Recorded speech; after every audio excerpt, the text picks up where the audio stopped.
ছেলে হয়ে নাচ শিখবো ওই সময়টাই হয়তো খারাপ যাচ্ছে। অনেক কিছু খাটছি, অনেক কিছু করছি, কিন্তু একটা পজিটিভ রেজাল্ট বেরোচ্ছে না, এখান থেকে একটা নেগেটিভিটি বেরিয়ে আসছে বা লস হয়ে যাচ্ছে।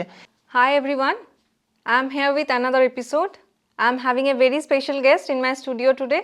If you are interested in dance, this episode is for you. Many people say that you can't be successful in your life if you dance. This man is a perfect example of how a successful dancing career looks like.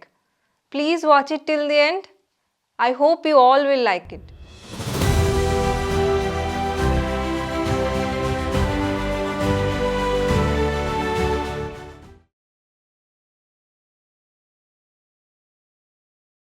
কেমন লাগছে sir?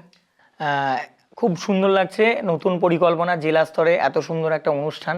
তো এই অনুষ্ঠানকে আমার তরফ থেকে শুভেচ্ছা বার্তা, এবং এত সুন্দর একটা পরিকল্পনা যেটা আগামী দিনে আমরা সবাই যারা শিল্পী মহলে সবাই আছি সবাই দেখবো, এই জিনিসটা নিয়ে কালচার করব এবং এই জিনিসটা আমরা ছড়িয়ে দেওয়ার চেষ্টা করব। খুব ভালো লাগছে, খুব লাকি ফিল করছি যে তোমার মতন একজন মানুষকে আমার স্টুডিওতে পেয়েছি আজ। Thank you very much. তো তুমি তো একজন নিজে ডান্সার, তো তোমার ছোটবেলাটা কেমন ছিল? একদমই আমার ছোটোবেলাটা ছিল বলতে, আমি যে ফ্যামিলি থেকে বিলংস করি সেই ফ্যামিলিতে পড়াশোনার সাথে সাথে কালচার, যে শিক্ষা সংস্কৃতি শিল্পচর্চা করা, সেই ব্যাপারটা খুবই ছিল। আমার বাবা ছিলেন একজন সরকারি কর্মচারী, কিন্তু বাবা সব কাজে আমাদেরকে সহযোগিতা করতেন। আর মা ছিলেন সঙ্গীত শিল্পী, যে প্রখ্যাত সঙ্গীত শিল্পী আমাদের জিয়াগঞ্জের বা মুর্শিদাবাদের রাজেন হাজারি, সেই রাজেন হাজারির ছাত্রী ছিলেন। মূর্ছনা বলে সংস্থা, সেখানে গান শিখতেন ছোটো থেকে।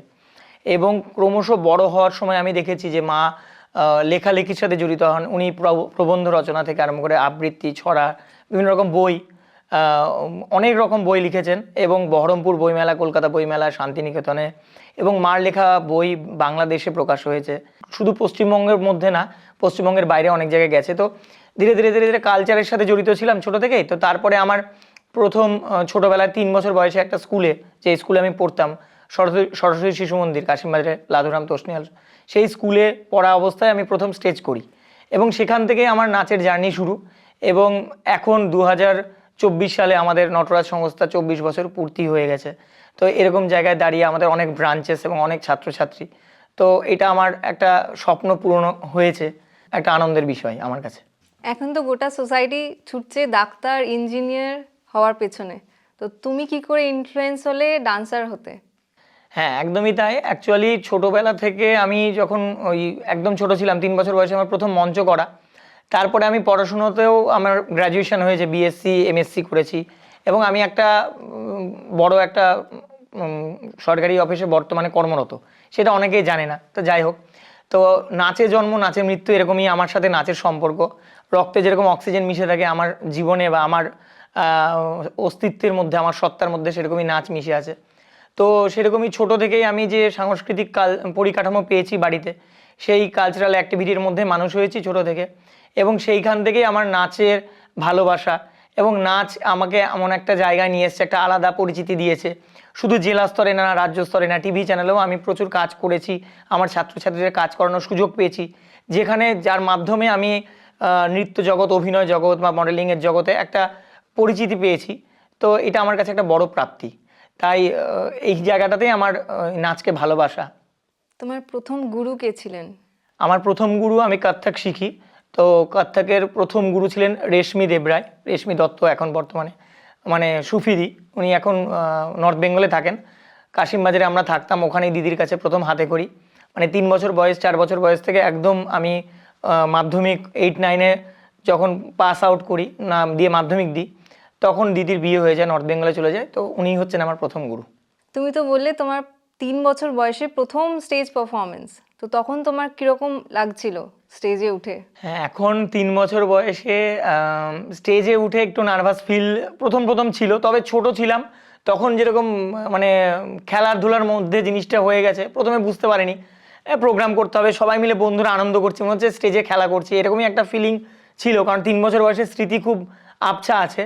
তবে তারপরে যারা টিচাররা করিয়েছিলেন, স্কুলের অ্যানুয়াল শো ছিল সরস্বতী শিশু মন্দির স্কুলের, তো সেই ম্যাডামরাই, শিক্ষিকারাই, দিদিভাইরাই আমার মাকে বা বাবাকে বলেছিলেন, বা আমার গুরুজনদের, অভিভাবকদের বলেছিলেন যে এই বাচ্চাটার মধ্যে নাচের কোনো একটা কিছু শাইন দেখতে পেলাম। যে ভবিষ্যতে নাচ নিয়ে আপনারা চিন্তা ভাবনা করতে পারেন, সেখান থেকে নাচ শেখা, সেখান থেকে নাচকে ভালোবাসা। তোমার মা বাবার কি ফিলিংস ছিল এটা নিয়ে যে তুমি এত ছোট বয়সে নাচ করছো? হ্যাঁ, বাবা মার ফিলিংস বলতে মা আমাকে একটু জোর করতেন যে নাচটা শেখার ব্যাপারে। ছোটোবেলাতে ছেলে হয়ে নাচ শিখবো এই ব্যাপারটা মানে প্রথম প্রথম খুব একটা আমার ভালো লাগতো না। আর মানে কি জিনিসটা অন্যান্য অ্যাক্টিভিটি যেরকম ড্রয়িং শিখতাম, গান শিখতাম, সেরকমই নাচটা মানে এতটা যে ডিপলি আমি মিশে যাব সেটা আমার ঠিক তখন বুঝতে পারিনি। তারপরে 8-9 হওয়ার পরে যখন আমি মাধ্যমিক পাস করে যখন একটা কাজ মানে কোরিওগ্রাফি শুরু করলাম, একটা নিজে পরিচালনা করে নিজের ডিরেকশনে একটা কাজ নামালাম, কমপ্লিট করলাম, তখন আমি ধীরে ধীরে ধীরে ধীরে এর প্রতি আমার একটা অবদান বলো বা এর প্রতি একটা আকর্ষণ তৈরি হয়ে যায়। তোমার এত বড় হওয়ার পেছনে তোমার জার্নিটা কি, আর কি কি স্ট্রাগলের মুখোমুখি হতে হয়েছে? হ্যাঁ, একদম আমার মোটামুটি যেরকম আমি যখন মাধ্যমিক উচ্চ মাধ্যমিক দিই তখন আমি কিছু কাজ শুরু করি। তারপরে ধীরে ধীরে ধীরে ধীরে আমাদের সংস্থা 2000 সাল থেকে পথ চলা শুরু। সেখানে দাঁড়িয়ে আমি বহরমপুরে গোড়াবাজারে চন্দ্র কমার্শিয়াল অ্যান্ড আর্ট ইনস্টিটিউটে 4টে মাত্র ছাত্রছাত্রী স্টুডেন্ট নিয়ে পথ চলা 2 বছর থেকে 2.5 বছর, সেই 4টে স্টুডেন্টকে আমি 5টা করতে পারিনি। তো এখন ভগবানের কৃপায় আমার জেলার মধ্যে 500 স্টুডেন্ট। তো যাই হোক, কষ্ট না করলে সেই জায়গায় যাওয়া যায় না এবং হাল ছাড়লে চলবে না, একটা জিনিস ধরে রাখতে হবে। এবং ধীরে ধীরে ধীরে ধীরে তারপর আমি 2000 সালে আমার প্রথম পরিচালনায় আমি একটা নৃত্যনাট্য রবীন্দ্র সদনে করার সুযোগ পাই। তারপর সেখান থেকে বিভিন্ন রকম শো, তখন আমাদের সরস্বতী পুজো, বিভিন্ন রকম ফেস্টিভ্যাল, ছোট ছোট শো চলতো, সেগুলোতে আমরা ইন্ডিয়ান ওয়েস্টার্ন মিলিয়ে মিশিয়ে সেই সময় যেগুলো বলিউড খুব ভালো ভালো গান কিছু চলতো সেগুলো আমরা করেছি। তারপরে কিছু ফিউশনের উপর কাজ করেছি, কত্থক ভরতনাট্যমের সাথে কিছু ইন্ডো ওয়েস্টার্ন মিক্স ফিউশন করার চেষ্টা করেছি, নিজেরা পরিকল্পনা করে সেগুলো গানগুলো ট্র্যাক করে মিক্স করে। এবার ধীরে ধীরে ধীরে ধীরে লোকে কি পছন্দ করছে সেই জিনিসগুলো সেই মুহূর্তে সেই সময় 2005 সাল 6 সাল 7 সাল, কারণ তখন হিপ হপ বা এখনকার মতো কোরিওগ্রাফি ছিল না, তখন মানুষের নৃত্যনাট্য বা ক্লাসিক্যাল ডান্স এর সাথে সাথে কিছু হয়তো বলিউড ফর্ম ঢুকেছে, তো সেগুলো নিয়ে আমরা কাজ করা শুরু করি। তারপর ধীরে ধীরে ধীরে ধীরে ধীরে যেরকম পরিস্থিতি যেরকম ডিমান্ড করছে সেরকম করে আমাদের নাচের ফর্মগুলো আস্তে আস্তে চেঞ্জ করার চেষ্টা করে চলেছি। এবং এখনও আমি যে বেসিক ফর্মটা আছে সেই বেসিক ফর্মগুলোকে ঠিক রেখে সেগুলো নিয়ে কোনো প্রকার এক্সপেরিমেন্ট করা, যেটা মানুষ পজিটিভভাবে নেবে বা যার প্রেজেন্টেশনটা খুব সুন্দর বেরোবে, সেখান থেকে একটা পজিটিভ বার্তা বেরোবে, সেইটা মাথায় রেখে আমরা কাজ করার চেষ্টা করি। তুমি তো নিজের লাইফে অনেক বড় বড় স্টেজ পারফরমেন্স করেছো, তো এখন কেমন ফিল করো ওটা নিয়ে? হ্যাঁ, অবশ্যই আমার লাইফে বড় বড় স্টেজ পারফরমেন্স অবশ্যই করেছি। আমি ছাত্রছাত্রীদের নিয়ে বড় বড় মঞ্চে যাওয়ার সুযোগ পেয়েছি বিগত 2-3 বছর 5 বছরে, যেরকম মিঠুন চক্রবর্তীর সামনে পারফর্ম করানোর সুযোগ পেয়েছি, আমাদের ছাত্রী তানিশি এবং আরও অঙ্গিরা আমার মেয়ে, সে দিদি নাম্বার 1-এ যে রচনা ব্যানার্জির সামনে যে পারফর্ম করার সুযোগ পেয়েছে। আমি সুকন্যা, আমরা দুজনেই আমরা নিজেরাও সেখানে রচনা ব্যানার্জির সামনে যে অনুষ্ঠান সেখানে পারফর্ম করেছি। এবং অনেক বড় বড় মঞ্চ, কলকাতা রবীন্দ্র ভবন, ICCR হল, সেখানে বড় বড় প্রথিতযশা শিল্পীরা থাকেন, তাদের সামনে নিজের প্রতিভা তুলে ধরা বা নিজের চিন্তাভাবনা পরিকল্পনাটা তাদের সাথে শেয়ার করা, এটা একটা অন্যরকম একটা ফিলিং। এবং নিজের ক্রিয়েটিভিটি, নিজের সৃষ্টিটা যখন তাদের সামনে তুলে ধরা হয়, এই মুহূর্তগুলো কিন্তু মানে লাইফ টাইম অ্যাচিভমেন্ট। এবং এই জিনিসগুলো ভাষাতে বর্ণনা করা সম্ভব না, যে সেই ফিলিংটা একটা স্বর্গীয় ফিলিং। ফিটনেস তো ডান্স ক্যারিয়ারে একটা অনেক বড় রোল প্লে করে, তো তুমি তোমার ফিটনেসটা কি করে মেনটেন করো, এতটা ডিসিপ্লিন কি করে থাকো? হ্যাঁ, এটা একদম খুব ভালো একটা কথা বলেছো, যেটা দর্শক বন্ধুদের জন্য এটা খুব মেনটেন করা উচিত। সেটা হচ্ছে আমার এখন বয়স 42, তো যাই হোক আমি এটা খুব মেনটেন করার চেষ্টা করি যে সকালে উঠে মর্নিং ওয়াক করে তারপরে খাওয়া দাওয়া কন্ট্রোল করা, কোনো প্রকার নেশা, স্মোকিং থেকে আরম্ভ করে লিকুইড কোনো কিছু নেশা আমরা করি না। এবং প্রত্যেক দিন যে মিনিমাম বেসিক যে জিমে গিয়ে বা বাড়িতে হোক ফ্রি হ্যান্ড এক্সারসাইজ করা। এবং আমাদের যেটা লাগে প্রত্যেক সময় নাচে এখন জুম্বা ফর্ম চলে এসছে, জুম্বার মাধ্যমে আমরা বিভিন্ন রকম যে ফিটনেস যে স্কিলগুলো আমরা শুধু আমরা নিজেরাই না, আমরা ছাত্রছাত্রীদের মধ্যে অভিভাবিকেরা করছেন ক্লাস, তাদের মধ্যে বাচ্চা বড় সবার মধ্যে ছড়িয়ে দেওয়ার চেষ্টা করছি। এবং ফিটনেস লেভেলটা খাওয়া দাওয়ার মাধ্যমেও আমরা কন্ট্রোল করার চেষ্টা করি, যেগুলো হাই ক্যালোরিক খাবার সেইগুলো আমরা অ্যাভয়েড করি। ঠিক আছে, নিমন্ত্রণ বাড়িতে ইনভাইটেশন থাকলে সেগুলো তো যেতেই হয়, যেহেতু আমরা খুব সোশ্যাল, আমাদের প্রচুর পরিচিতি সার্কেল, সেখানে গেল পরিমিত পরিমাণ খাওয়া। ঠিক আছে, আর সর্বোপরি হচ্ছে যে শরীর ভালো রাখার একটা গুরুমন্ত্র যেটা আমি বলবো, তুমি বি পজিটিভ, থিঙ্ক পজিটিভ, আর কারুর খারাপ না চাওয়া, কারোর কোনো মানে সবসময় নিজের মেন্টালিটি নিজের মধ্যে যেন একটা পজিটিভ ভাইব কাজ করে। আমি কারোর ক্ষতি চাইবো না, আমি তাকে উপকার করব, তার উপকার করার চেষ্টা করব, বা তার জীবনে তার পাশে এমনভাবে দাঁড়ানোর চেষ্টা করব সেটা থেকে আমার আমার উপস্থিতিতে তার যেন উপকার হয়। তো এইটা সবসময় একটা পজিটিভ মেন্টালিটি নিয়ে আমরা চলার চেষ্টা করি। এটা কিন্তু কোনো না কোনোভাবে শরীরের বা মানসিক একটা উৎসাহ উদ্দীপনার কাজ করে, এবং সবসময় কারোর খারাপ চাইবো না, কারোর ক্ষতি চাইবো না, এটা কিন্তু একটা পজিটিভিটি তৈরি করে আমাদের মনে। আমার অ্যাজ এ শিল্পী বা অ্যাজ এ হিউম্যান আমি এটা কোনো একটা জায়গায় ফিল করি। এই শহরে তো অনেক ডান্সার্স আছে, তো তুমি এমন কি আলাদা করো যে তোমার স্টুডেন্টরা এত ছোট বয়সে এত বড় সাকসেস লেভেলে পৌঁছে যাচ্ছে? হ্যাঁ, এটা একদম ভালো কথা বলেছো যে অবশ্যই এই শহরে আমাদের জেলায় বা জেলার বাইরে পশ্চিমবঙ্গে বিভিন্ন জায়গায় অনেক প্রখ্যাত টিচাররা আছেন, এবং সবাইকে রেসপেক্ট করেই আমি বলছি, কাউকে ছোট না করে। আমাদের যেটা চলার মন্ত্র সেটা হচ্ছে আমি কম্পিটিশন করব আমার সাথে। আমি 2024-এ আমার পারফরমেন্স লেভেলটাকে রেখে আমি 2025-কে টার্গেট করব না। আগামী বছরে আমি এই বছরে যেটা করেছি তার থেকে যেন 100% better performance, better skill, better training আমি করাতে পারি। তো এইভাবেই কিন্তু আমরা আস্তে আস্তে চলছি। আমি কারোর সাথে কম্পিটিশান করি না আমরা কোনো টাইমে। হ্যাঁ, অবশ্যই কারোর কোনো পজিটিভ জিনিস, কোনো একটা জিনিস আমাদের ভালো লাগলো, সেটা আমরা আমাদের মতো করে প্রণয়ন করার চেষ্টা করলাম, সেটা করা হয়। কিন্তু এই যে আমাদের বাচ্চাদের মধ্যে যে জিনিসটা আমরা চেষ্টা করি, বিশেষ করে বাচ্চাদের নিয়ে আমরা এক্সক্লুসিভ ভালোভাবে কাজ করার চেষ্টা করি, এবং বাচ্চাদের যে ট্রেনিং, সেই ট্রেনিংয়ে আমরা খুব অল্প পরিমাণ বাচ্চা নিয়ে আমাদের ক্লাস যেখানেই হোক, বহরমপুরে বা বহরমপুরের বাইরে প্রত্যন্ত বিভিন্ন গ্রামে ক্লাস চলে, যেরকম কাঁদি, গোকর্ণ, কুলি, খড়গ্রাম, শেরপুর, বেলডাঙ্গা, বিভিন্ন জায়গায় ক্লাস হয়। সব জায়গাতেই কিন্তু আমরা টিচারদের যে টিচারের সাথে একজন মেন টিচার থাকে এবং তার সাথে একজন হেল্পিং হ্যান্ডস থাকে, যাতে বাচ্চাদের কোনো প্রকার প্রবলেম না হয়, তাদেরকে ধরে ধরে শেখানো যায়। এবং আমরা বাচ্চাদের সাথে একটা ফ্রেন্ডলি একটা এনভায়রনমেন্ট তৈরি করি।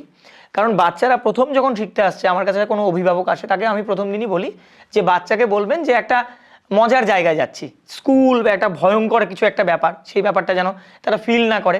তারা যেন, আর বাচ্চাদের সাথে আমরা বাবা মার মতো রিলেট করার চেষ্টা করি। তারা যেন, কোনো বাচ্চা এখন বেলুন নেবে, কোনো বাচ্চা চকলেট নেবে, কোনো যেরকম নাচের মাধ্যমে, সেগুলো ছড়ার মাধ্যমে, বিভিন্ন রকম ফান অ্যাক্টিভিটির মাধ্যমে, তাদের একটা খুব মজার কোনো গান হয়তো তাদের পছন্দ, সেই টাইমে ট্রেন্ডিং চলছে, রিলস হচ্ছে চারিদিকে, তো সেই গানটা তাদেরকে তোলানো হয়, যাতে তাদের মধ্যে আমাদের একটা বন্ডিং তৈরি হয়, সেটা আমরা চেষ্টা করি। এবং তার মাধ্যমেই দেখছি যে বাচ্চারা খুব ইন্টারেস্টেড, বাচ্চাদের নিয়ে যেভাবে আমরা কাজ করি, এবং বাচ্চাদেরকে দিয়ে কোনো একটা জিনিস বার করা খুব কঠিন জিনিস। তো সেই জায়গায় বাচ্চাদের লেভেলে, বাচ্চাদের মতো নেমে গিয়ে তাদের মেন্টালিটি নিয়ে তাদের সাথে বন্ধুর মতো মিশে কাজ করতে হয়। তো সেটা নিয়ে আমরা কাজ করার চেষ্টা করি। তুমি তো এখন অনেক স্টুডেন্টদেরকে নাচ শেখাও, তোমার কি at the back of the mind মনে পড়ে যখন তুমি একজন নিজের স্টুডেন্ট ছিলে আর তোমাকে কেউ নাচ শেখাচ্ছে?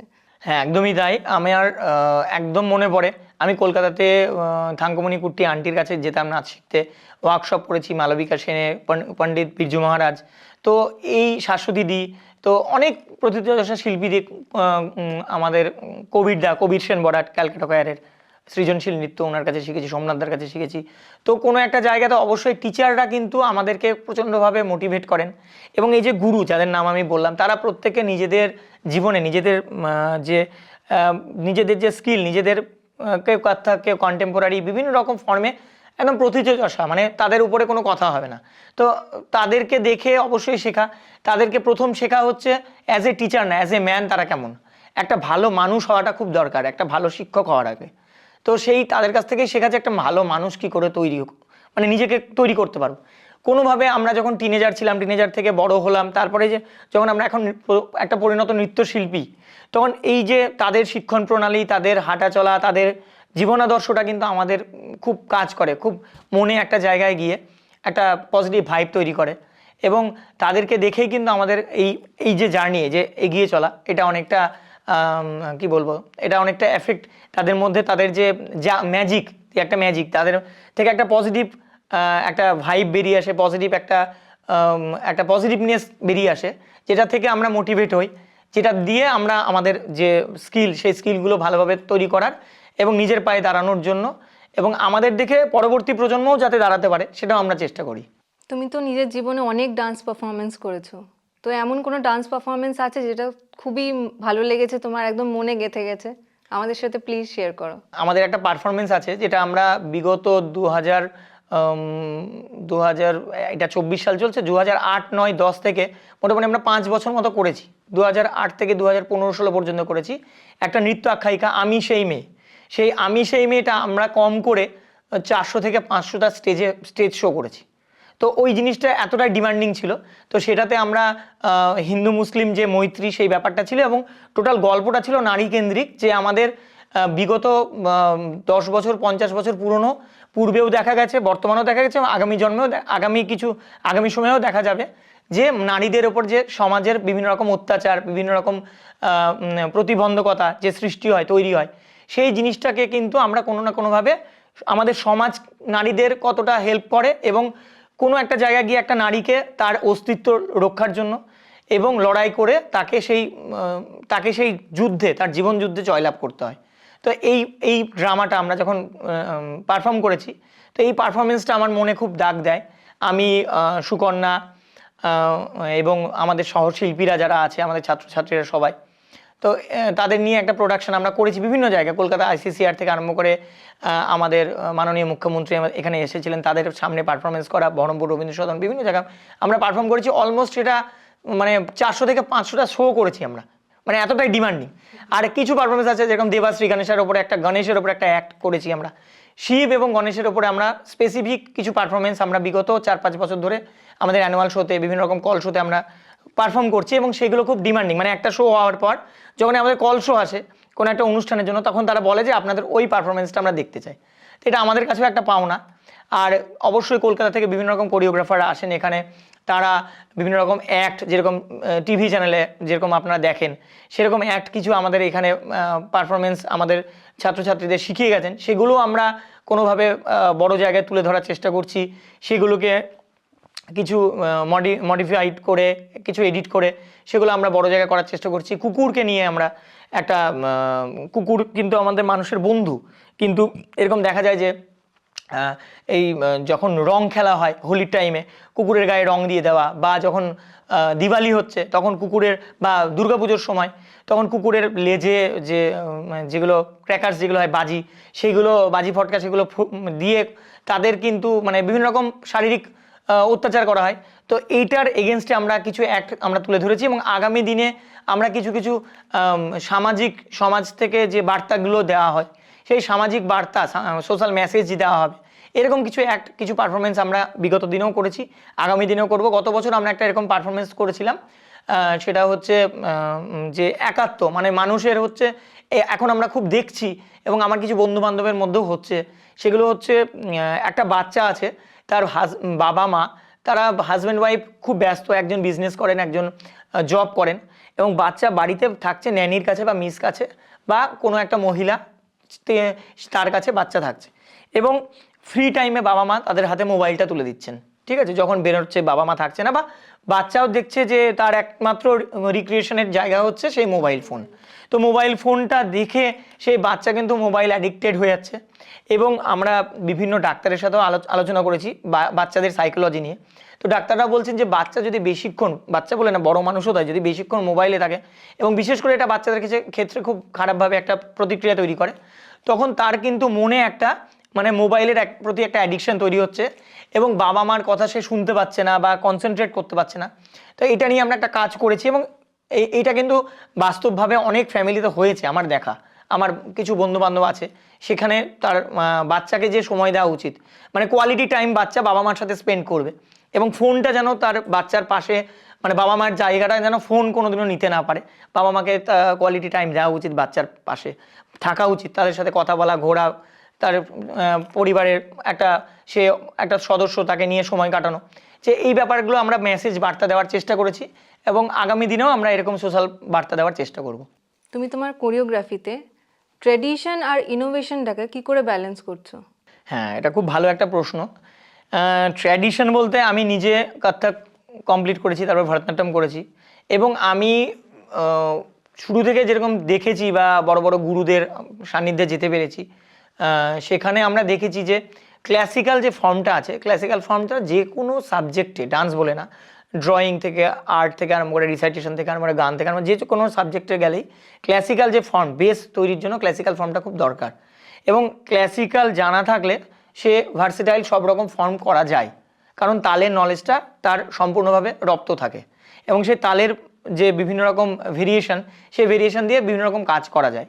তো এই যে ব্যাপারটা ক্লাসিক্যালের সাথে একটা যে বিভিন্ন রকম ফর্ম এখন চলছে, কন্টেম্প ফর্ম চলছে, বলিউড চলছে, বা কোনো ক্রিয়েটিভ কাজ চলছে, তো এইটা কিন্তু অবশ্যই ব্যালেন্স করা যাবে। এবং আমরা দেখেছি যে যারা রিয়েলিটি শোতে কাজ করেন বা বড় বড় যারা এই আমাদের যে নৃত্যের জগতে বড় বড় গুরু শিল্পীরা যারা স্টেজ শো করেন বিভিন্ন জায়গায়, এবং সেই প্রোডাকশানটা যখন লোকের কাছে সর্বজন সেটাকে সবাই মিলে সেটার করতালি দেন, সবাই মিলে যখন আমরা দেখি যে তার যে পারফরমেন্সটা আছে সেটা সবাই মিলে সেটা গ্রহণযোগ্যতা বেড়ে গেছে, তার এক্সপেকটেশন বেড়ে গেছে, তখন সেটা আমরা দেখি যে আমাদের যে পারফরমেন্স লেভেলটা হবে, প্রেজেন্টেশনটা যেটা হবে, সেটা যেন কোনো দিকে বেশি না হয়, মানে সেটা যেন পুরো ব্যালেন্সিং পারফরমেন্স লেভেল যায়।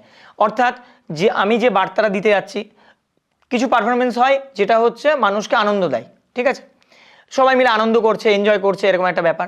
আর কিছু পারফরমেন্স আছে আমরা শান্তভাবে ধীর স্থিরভাবে পারফরমেন্সটা বুঝি, সেটা কিন্তু একটা বার্তা বা মেসেজ যাচ্ছে। তো আমাদের সবসময় আমাদের যে পারফরমেন্স লেভেল আছে সেই পারফরমেন্স লেভেলটাকে এমনভাবে আমরা সিঙ্ক করি যে বিটের সাথে পারফরমেন্স লেভেল, এবং যখন কোনো আমরা বার্তা দিচ্ছি, যখন কোনো আমরা অ্যাক্ট পারফর্ম করছি, সেই টোটাল ব্যাপারটা যেন সিঙ্কের মধ্যে যায় এবং দর্শক সেটা দেখে কি প্রতিক্রিয়া দিচ্ছে। আমি একটা জিনিস বানালাম, আমার খুব নাম হয়ে গেছে, আমি বিশাল কিছু, আমি একটা পারফরমেন্স বা একটা ক্রিয়েটিভিটি, একটা অ্যাক্ট আমি তুলে দিলাম, নট নেসেসারি যে দর্শক সেটা নেবে। তো আমাদের মেন হচ্ছে দর্শককে উদ্দেশ্য করে আমরা একটা জিনিস বানাই। তো দর্শক যদি সেটার যখন আমরা সোশ্যাল মিডিয়ায় পোস্ট করি বা ইউটিউবে পোস্ট করি, তখন দেখি যে সেটা কতজন ভিউয়ার্স হয়েছে, দর্শক সেটা নিচ্ছে কিনা, কি কমেন্টস করছে, কতগুলো শেয়ার হচ্ছে। তো দর্শককে মানে মুখ্য উদ্দেশ্য হচ্ছে দর্শক থেকে রেসপন্সটা আসবে। তো দর্শক ভালো বললে তবেই সেই জিনিসটা ভালো, দর্শক খারাপ বললে সেটা খারাপ। এইটা মেন্টালিটি নিয়ে আমরা কাজ করার চেষ্টা করি এবং সব কিছু সিঙ্ক রেখে যে প্রেজেন্টেশন, ওভারঅল প্রেজেন্টেশনটা যেন ভালো যায়, সেখান থেকে কোনো নেগেটিভ বার্তা যেন না যায়, সেখান থেকে একটা পজিটিভিটি, একটা পজিটিভনেস থাকে, সেটা আমরা মেনটেন করার চেষ্টা করি। তোমার কোনো মেসেজ আছে অ্যাসপায়ারিং ডান্সার্স অ্যান্ড ডান্স টিচারদের জন্য? হ্যাঁ, ডান্স টিচার বা অ্যাসপায়ারিং ডান্সার যারা আছে, তারা অনেকে আমার জেলার মধ্যে যারা আছে বা সোশ্যাল মিডিয়াতে অনেকে আছে, আমাকে মেসেজ করে, ফলো করে আমার অনুষ্ঠানে, বা তাদের অনুষ্ঠানে আমাকে ইনভাইট করে, আমার অনুষ্ঠানেও আসে তারা। তো তাদের উদ্দেশ্যে আমি একটা কথাই বলবো যে তোমরা তোমাদের লক্ষ্যে স্থির থাকো। প্রচুর প্রতিকূল পরিস্থিতি আসবে, বাধা বিঘ্ন আসবে, তো সেইগুলোকে অতটা হাইলাইট মানে মাথার উপর প্রেশার না নিয়ে ঠান্ডা মাথায় সেগুলোকে একটার পর একটা তোমরা উত্তীর্ণ করে ধীরে ধীরে ধীরে ধীরে তোমাদের লক্ষ্যের উদ্দেশ্য যেটা আছে, তোমার যেটা উদ্দেশ্য আছে, তুমি ধীরে ধীরে এগিয়ে যাও। কোনো একটা জায়গায় কোনো একটা খারাপ প্রতিকূল পরিস্থিতি আসতেই পারে, যখন খুব নিজের হয়তো কি বলবো টেন্সড লাগে, মনে হয় যে সব কিছু আমার ওই সময়টাই হয়তো খারাপ যাচ্ছে, অনেক কিছু খাটছি, অনেক কিছু করছি, কিন্তু একটা পজিটিভ রেজাল্ট বেরোচ্ছে না, এখান থেকে একটা নেগেটিভিটি বেরিয়ে আসছে বা লস হয়ে যাচ্ছে, এরকম হয়। প্রত্যেকটা মানুষের, প্রত্যেকটা খেলোয়াড়ের ভালো গুড টাইম ব্যাড টাইমস থাকে, তো আমাদের শিল্পীদের ক্ষেত্রেও সেগুলো হয়। এবং আমাদের তো একটা মানে শিল্প জগতের সাথে সাথে আমাদের একটা পার্সোনাল লাইফও থাকে, তো দুটো দিক ব্যালেন্স করে চলা উচিত। এবং শিল্পীদের পরিবারে বাবা মা, বন্ধু বান্ধব, বয়ফ্রেন্ড গার্লফ্রেন্ড, তাদেরকে একটা আলাদা জায়গা, তাদেরকে একটু সাপোর্ট দেওয়া উচিত। আমি বলবো শিল্পীদেরকে খুব একটু সাপোর্টের দরকার, কোনো একটা জায়গা থেকে, ফ্যামিলি মেম্বারের বা বন্ধুদের কাছ থেকে, কোনো একটা জায়গা থেকে বা গুরুর কাছ থেকে। এবং আমি বলবো যে অ্যাজ এ সিনিয়র, মানে আমাকে যারা জুনিয়র আমার ছাত্রছাত্রী আছে বা অনেকে নাচ শেখায়, গান শেখায়, বা এই লাইনে আছে, মডেলিং অ্যাক্টিং লাইনে আছে, বিভিন্ন প্রোডাকশন হাউস, তো তাদেরকে আমরা মানে আমি খুব মোটিভেট করার চেষ্টা করি এবং তাদের পাশে আমি সবসময় থাকার চেষ্টা করি। এবং life is all about ups and downs. তো আজকে আমার ডাউন, আজকে আমার খারাপ যাচ্ছে বলেই কিন্তু আজকে অন্ধকার আছে, কিন্তু কালকে একটা প্রভাত আসবে, একটা সকাল আসবে, যেই সকালটা কিন্তু প্রচুর মানে আমার স্বপ্নগুলো পূরণ করবে, প্রচুর আশা, লটস অফ রেজ কিন্তু সেখান থেকে আমার আসবে। তো সেই পজিটিভ অ্যাপ্রোচ নিয়ে কিন্তু মানুষের চলা উচিত এবং সিনিয়রদের অবশ্যই জুনিয়রদের মোটিভেট করা উচিত। তাকে বললে হবে না তোমার দ্বারা হবে না, তুমি পারছো না, তোমাকে চেষ্টা করতে হবে, সে কেন পারছে না, তার কি ডিসপিউট আছে, এবং তার পাশে দাঁড়ানো, তার সাথে কালচার করা, যে তোমার এই ব্যাপারগুলো তুমি যদি একটু কাজ করো, ওয়ার্কআউট করো, তাহলে তুমি you can do a better performance. তো এইভাবে কিন্তু আমরা জুনিয়রদের পাশে থাকার চেষ্টা করি এবং যারা আমাকে ফলো করো বা যারা এই লাইনে আছেন তাদের সবাইকে বলবো আপনারাও যারা জুনিয়র তাদের পাশে থাকুন, তাদেরকে মোটিভেট করার চেষ্টা করুন, আর পজিটিভনেস নিয়ে আস্তে আস্তে এগিয়ে চলুন। তুমি তো নিজের স্টুডেন্ট, অনেক কিছু শিখেছো নিজের টিচারদের কাছ থেকে, তো তুমি যখন শেখাও তখন নিশ্চয়ই অনেক কিছু শেখো, তো আমাদের সাথে ওটা শেয়ার করো। হ্যাঁ, এটা খুব ভালো কথা বলেছো। অ্যাজ এ টিচার মানে এটা আমার সাথে সহমত যারা দর্শকরা দেখছে তাদের মধ্যে যারা নাচ শেখাচ্ছে বা গান শেখাচ্ছে বা কোনো ড্রয়িং শেখাচ্ছে, মানে শিক্ষক যারা শিক্ষানবিশী লাইনে আছে, নট অনলি আমাদের মতো কোকারিকুলার অ্যাক্টিভিটি না, যারা টিউশনস টিচার যারা পড়ান, ফিজিক্স কেমিস্ট্রি বায়োলজি বিভিন্ন রকম সাবজেক্ট পড়ান, তারাও প্রতি মুহূর্তে আমরা যারা টিচার আমরা যখন শেখাতে যাই তখন কিন্তু জিনিসটা সঠিকভাবে মানে ভাঙাচড়া হয় জিনিসটা, এবং বাচ্চাদের শেখাতে গিয়ে আমরা অনেক কিছু শিখি এবং আমাদের অনেক স্কিল এগুলো কিন্তু অনেক দিনের দিন এগুলো উন্নত হয় বাচ্চাদের শেখাতে গিয়ে। তুমি এই যে ইন্ডিয়ান ডান্স কালচারটাকে কিভাবে দেখো নিজের লাইফে? ইন্ডিয়ান ডান্স কালচারটা আমার কাছে লাইক এ গড। বাবা মাকে যেরকম যে জায়গায় আমি রাখি সেই জায়গাটাতে আমি ডান্স ফর্ম, সব রকম ডান্স ফর্ম রাখি। অবশ্যই ইন্ডিয়ান ডান্স ফর্ম দিয়ে আমার হাতে খড়ি, কত্থক, ভরতনাট্যম বা বিভিন্ন রকম ইন্ডিয়ান ফর্ম যেগুলো আছে, রবীন্দ্রনৃত্য, ফোক, সব রকম ফর্ম, এবং সব ফর্মকেই কিন্তু আমি খুব প্রায়োরিটি দিই, ওয়েস্টার্ন হোক, হিপ হপ হোক, যেই ফর্মই হোক। এবং এটা আমার কাছে একটা ভগবানের মতো বা একটা গীতার মতো বা একটা মূল্যবান সম্পদ বাবা মার মতো। এই সোসাইটিতে তো অনেক জনাই ডিপ্রেসড, স্ট্রেস নিজের কাজে, তো তোমার কি মনে হয় ডান্স একটা থেরাপি হিসেবে কাজ করবে ওদের জন্য? একদম। জীবনে খুব একটা ভালো প্রশ্ন তুলেছো যে সোসাইটিতে অনেকে ডিপ্রেসড হয়ে যায়, অনেকে ডিপ্রেশনের পথে চলে যায়, বিভিন্ন রকম নেশা বা বিভিন্ন রকম খারাপ ডিসিশন নেয় তারা। তো কোনো একটা জায়গায় গিয়ে ডান্স বা এই যে কোকারিকুলার অ্যাক্টিভিটিগুলো, সেটাকে তুমি যদি তোমার বন্ধুর মতো তুমি তোমার জীবনের সঙ্গী করে নিতে পারো, কোনো একটা জায়গায় গিয়ে কিন্তু 99% ক্ষেত্রে আমরা দেখেছি তুমি জাস্ট মানে ফ্রি টাইমে তুমি এইগুলো কালচার করো। এখন যে স্টুডেন্ট আছে যে পড়াশোনা করছে, কেউ চাকরি করছে, কেউ জব, কেউ বিজনেস, কোনো কিছুর সাথে জড়িত আছে, ফ্রি টাইমে আড্ডা না মেরে বা কোনো কিছু আজে বাজে জিনিসে জড়িয়ে না গিয়ে সে যদি এইগুলো কালচার করে, শেখানো হোক বা একা বাড়িতে কালচার করা হোক, তো এইটা কিন্তু একটা অন্যরকম শান্তি, একটা অনুভূতি, একটা বন্ধুর মতো, এবং এটা একটা লাইফ টাইম একটা পাশে থাকে। আমি তো এটাকে মানে খুব মানে অক্সিজেনের মতো, আমার নাচটা আমার অক্সিজেনের মতো, মানে I can't live without doing dance every day. প্রতিদিন যদি আমি একবার করে ডান্স না করি আমি হয়তো বেঁচে থাকবো না। লাইফে তো মানি একটা নেসেসিটি, কিন্তু তোমার প্রত্যেকবার কোরিওগ্রাফিতে ফুল পোটেনশিয়াল কী করে দাও? দাঁড়াও, এটা আরেকবার জিজ্ঞেস করিনি, তোমার হয়ে গেছে ওটা। লাইফে তো মানি একটা নিশ্চয়ই নেসেসিটি, তো তুমি প্রত্যেকবার নিজের কোরিওগ্রাফিতে ফুল পোটেনশিয়াল কী করে দাও বাচ্চাদের পেছনে? হ্যাঁ, এবার কথা হচ্ছে যেরকম একবার মানে ভারত ওয়ার্ল্ড কাপ জেতার পরে কি হয়, আমাদের সব দর্শক 140 কোটি মানুষের বা অল ওভার ওয়ার্ল্ডে বিভিন্ন প্রান্তে যেখানে ভারতীয় আছে বা যারা ইন্ডিয়ান টিমকে সাপোর্ট করে, তখন কিভাবে যে ভারত যেন এই বছরও কাপটা নিয়ে আসুক। তো আমাদেরও সেটা হয়ে যায়, একটা ভালো পারফরমেন্স, একটা ভালো প্রোডাকশান হাত থেকে বেরিয়ে গেল, যখনই মঞ্চস্থ হয়ে গেল তখনই দর্শকদের মধ্যে এক্সপেকটেশনস লেভেলটা বেড়ে যায়, এবং নিজের মধ্যেও সেটা আমি ফিল করি। ঠিক আছে, তো একটা পারফরমেন্স দেওয়ার পর, একটা কোরিওগ্রাফি ভালো হওয়ার পর যখনই দর্শকদের মধ্যে থেকে 100 জন, 50 জন, 10 জন ওই হাততালি দেয়, তখন সেই করতালির সেই হাততালিটা ক্ল্যাপিংয়ের একটা মানে 1 লাখ টাকা দেওয়ার সমান বা টাকার থেকে বেশি সেটা আমাদের কাছে। যখন আমাদেরকে কেউ সেই আমাদের পারফরমেন্স বা কাজের জন্য প্রেস করে, যখন বলে যে হ্যাঁ, সেটা দেখে কারোর একটা উৎসাহ পায় বা মানুষ ভালো বলে, তো এইটাই যে আমাদেরকে একটা আগের পারফরমেন্স থেকে পরের পারফরমেন্স আরও বেটার করার জন্য এটাই কিন্তু আমাদেরকে একটা ইন্ধন যোগায়, এটাই আমাদেরকে জায়গা মানে উৎসাহিত করে। একটা ভালো ডান্সার হওয়ার জন্য কি সবসময় একটা ন্যাচারাল ট্যালেন্ট নিয়ে জন্মাতে হবে একজনকে, না সে প্র্যাকটিস করলেও ওই জায়গাটায় পৌঁছাতে পারবে? হ্যাঁ, এটা একদম ঠিক কথা। অনেকে বলে যে আমার বাচ্চা ইনবর্ন ট্যালেন্টেড, অনেকে বলে বর্ন ট্যালেন্ট হওয়া দরকার, বা এটা নিয়ে বিগত অনেক সময়ও যুক্তিতর্ক হয়েছে। বাট অ্যাজ এ টিচার আমি যেহেতু এই লাইনে কাজ করছি, তো আমি বলবো যে বর্ন ট্যালেন্টেডের কোনো ব্যাপার থাকে না। অবশ্যই অনেক বর্ন ট্যালেন্টেড আছে, কোনো বাচ্চা করছে, কিন্তু সেখানে যখন সেই ট্যালেন্টেড বাচ্চা সঠিক গুরু, সঠিক ট্রেনিং এবং সঠিক মঞ্চ, সঠিক সুযোগ সে যদি না পায়, তখন সেই ট্যালেন্ট কিন্তু দেখানো শো করার জায়গা থাকে না। তো কোনো একটা জায়গায় আমরা এগুলোও দেখেছি যে কাউকে একটা স্টুডেন্ট ঢুকছে 7-8-এ পড়ে, 9-এ পড়ে বা মাধ্যমিক দিয়েছে, এরকম অনেক মহিলা, অনেক স্টুডেন্টের মা, তাদের ছোটোবেলায় তারা নাচ করেছে, বিয়ে হয়ে গেছে, কোনোভাবে সাংসারিক টানাপোড়েনের মধ্যে তার আর এখন নাচ করা সম্ভব হয় না। তো সেই যে সংসার ধর্মটা করছে সেটা তো বিশাল বড় একটা গুরুদায়িত্ব। তবুও তারা যখন করেন তখন আমরা কিন্তু তাদের পাশে থাকি এবং তাদের যে ট্যালেন্ট, অনেক মহিলা আছে, অনেক মা আছে, স্টুডেন্টের মা, সেই স্টুডেন্টটা হয়তো 3 বছর 4 বছর 5 বছর নাচ করছে, তার মা হঠাৎ করে বললো যে মানে তারা হয়তো গার্জেনদের ক্লাস হয়, সেখানে সে জয়েন করেছে এবং সে কিন্তু আস্তে আস্তে আস্তে আস্তে আস্তে ইমপ্রুভ করছে এবং বড় বড় মঞ্চে পারফর্মও করছে। এবং অনেক ছাত্রছাত্রীকে আমরা এরকম দেখি যখন ঢুকলো তখন তাদের পারফরমেন্স দেখে লোকে হাসে বা তাদের বলে তোমাদের দ্বারা কিছু হবে না, হয়তো তার পরিবারের কিছু বন্ধু বান্ধব, কোনো গুরুজন কেউ বলে। তো সেই বাচ্চা, সেই স্টুডেন্টটা কিন্তু কন্টিনিউয়াস কালচার করে করে বা তাদেরকে নিয়ে আমরা বিভিন্ন রকম এক্সপেরিমেন্ট করে তাদেরকে নিয়ে তাদেরকে মোটিভেট করে এবং তাদেরকে বুঝিয়ে তাদেরকে দিয়ে ভালো ভালো পারফরমেন্স আমরা বার করে আনতে পেরেছি এবং আগামী দিনেও আনতে পারবো।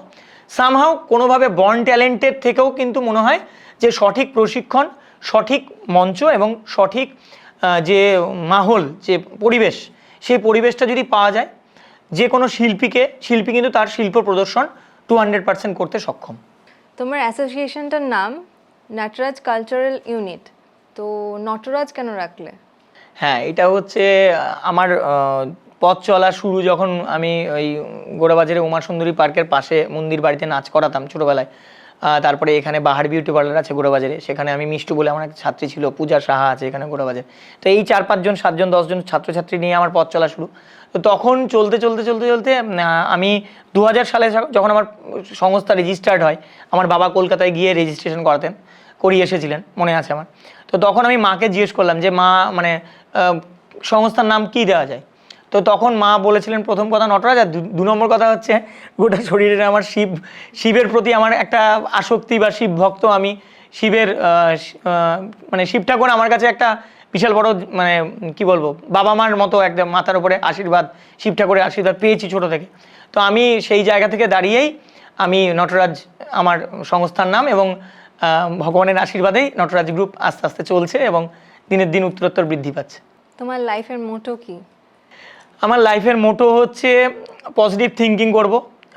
আজকে হয়তো খারাপ যাচ্ছে, বাট এইটাকে ধরে আমি ডিপ্রেসড হয়ে যাব সেরকম না, ডিপ্রেশনে চলে যাব। আগামীকাল নতুন কিছু পজিটিভ, নতুন ভালো খবর কিছু নিয়ে আসবে। তো আজকে খারাপ যাচ্ছে মানে সেটা নিয়ে আমি ভেঙে যাব এরকম কিছু না, সেখান থেকে ঘুরে দাঁড়াতে হবে। আগামীকাল নতুন খবর আসবে, পজিটিভ অ্যাপ্রোচ আসবে, লাইফে নতুন সোর্স আসবে, নতুন সুযোগ আসবে এবং আমাকে দেখে আর 5 জন এগিয়ে আসবে।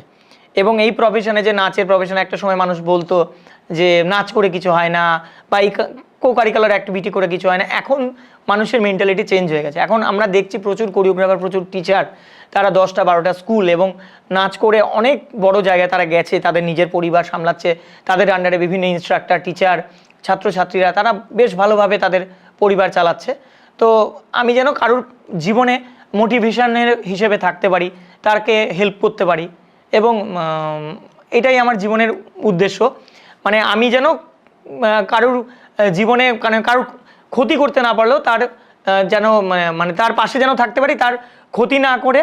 এবং আমি যদি আমার জীবনে আরেকটা কথা হচ্ছে, যদি আমি কারোর উপকার করতে না পারি আমি তার ক্ষতি করব না, এটা হচ্ছে আমার উদ্দেশ্য। কাজ করার সূত্রে অনেকের সাথেই মতবিরোধ হয়, তো কেউ কিছু বললেও তো আমি সেটা মানে নজরআন্দাজ করে সেটাকে আমি এড়িয়ে চলার চেষ্টা করি, নিজের পথে এগিয়ে যাব। এবং পথ চলতে হলে প্রচুর অবস্ট্যাকলস আসবে, প্রচুর বাধা আসবে, সেগুলো এড়িয়ে আস্তে আস্তে আস্তে আস্তে আস্তে এগিয়ে চলা, এটাই আমার জীবনের উদ্দেশ্য। কোনো স্টুডেন্ট যদি তোমার কাছ থেকে নাচ শিখতে চায়, সে কিভাবে পাবে তোমায়? আমার কোনো স্টুডেন্টস যদি কন্ট্যাক্ট করতে চায় তো সে তো আমার সোশ্যাল মিডিয়া আছে, এছাড়াও আমাদের ইন্দ্রপ্রস্থে স্কুল, এছাড়াও মোটামুটি নটরাজ সংস্থার বিভিন্ন ব্রাঞ্চ আছে অল ওভার মুর্শিদাবাদের সব জায়গায়। তো তারা কন্ট্যাক্ট করতেই পারে, ঠিক আছে?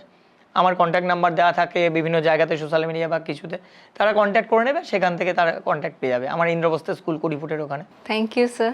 Thank you very much. আজকে কেমন লাগলো? আজকে খুব সুন্দর লাগলো, আজকে যে সময়টা আমরা কাটালাম এবং যে মানে তোমার যে আলোচনার মাধ্যমে একটা নস্টালজিক ফিল হলো, অনেক পুরনো স্মৃতি রোমন্থন হলো। এটা আমার কাছে আমার জীবনে একটা মানে লাইফ টাইম অ্যাচিভমেন্ট, আমার খুব ভালো লাগলো এবং অনেক বড় পাওনা, অনেক পুরনো স্মৃতিগুলো রোমন্থন করার সুযোগ পেলাম। আমিও অনেক লাকি ফিল করি নিজেকে যে তোমার মতন একটা মানুষ আমার স্টুডিওতে বসে আছে। Thank you very much.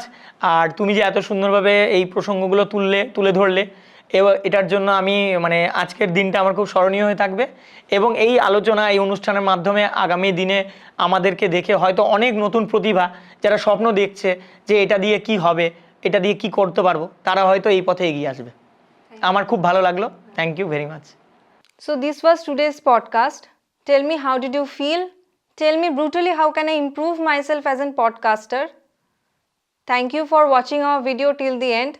If you have learned something from this video, kindly support us by subscribing our channel. Namaste. Lots of love for you all. Jai Hind.